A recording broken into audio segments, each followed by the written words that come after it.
আসসালামু আলাইকুম। যাদের হাতে সময় একেবারে কম কিন্তু ভর্তা খেতে খুব পছন্দ করেন, তাদের জন্য আজকের এই চাপা শুটকি ভর্তা রেসিপি। আশা করছি রেসিপি আপনাদের কাছে সহজ লাগবে এবং ভালো লাগবে। ভর্তা তৈরি করার জন্য নিয়েছি ২টা বড় সাইজের রসুনের কোয়া, ৩টা বড় সাইজের পেঁয়াজ একটু মোটা করে কেটে নিয়েছি, শুকনা মরিচ আছে ১৫টির মতো। ঝালটা পছন্দ মতো দিবেন। শুটকি ভর্তা একটু ঝালঝালি খেতে ভালো লাগে। আর চাপা শুটকি নিয়েছি ৬টির মতো। এই ছোট শুটকির ঘ্রাণ কিন্তু খুব বেশি হয়, এইটুকুতেই হয়ে যাবে।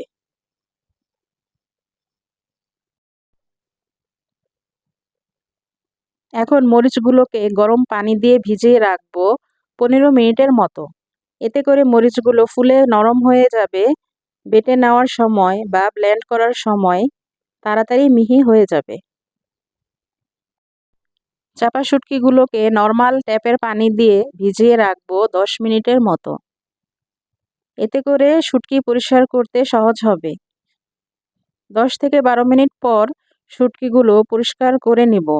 আস্তে আস্তে উপরের আঁশগুলো ফেলে দিব।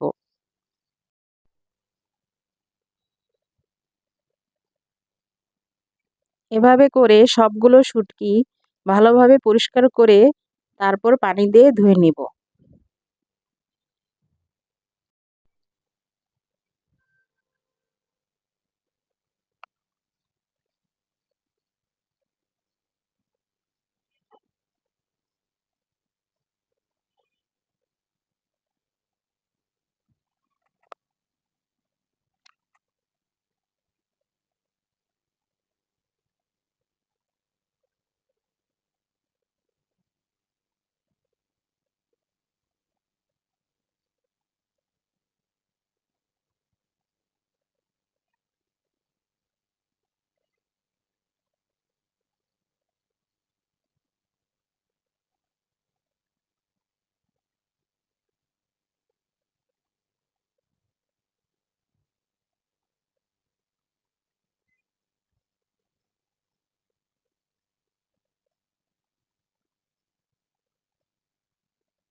এখন একটি ব্লেন্ডার জারে পেঁয়াজ, রসুন, মরিচ সবকিছু দিয়ে ব্লেন্ড করে নিব।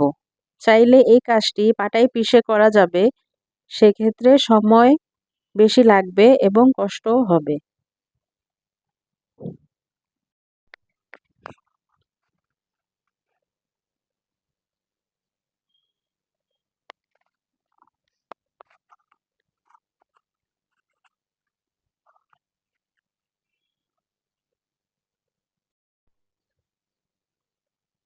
এখন একটা কড়াইয়ের মধ্যে সয়াবিন তেল দিয়েছি 1/2 কাপ।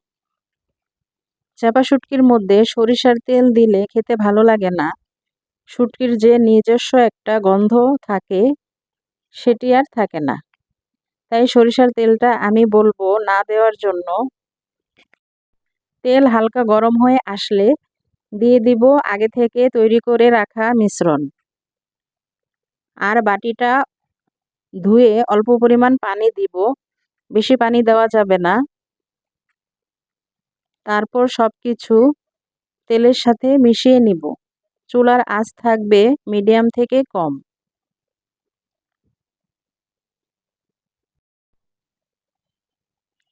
আঁচ কম থাকলে পুড়েও যাবে না, আর সবকিছু রান্নাও হবে ভালোভাবে। লবণ দিব 1/2 চামচের মতো। সবকিছুর কাঁচা গন্ধ চলে যাওয়ার জন্য একটু সময় নিয়ে রান্না করতে হবে, তা না হলে খেতে ভালো লাগবে না।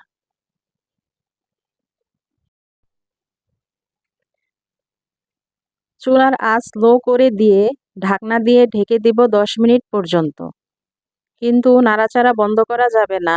একটু পরপর ঢাকনা খুলে নেড়ে যেতে হবে, যেন পাতিলের তলায় লেগে না যায়।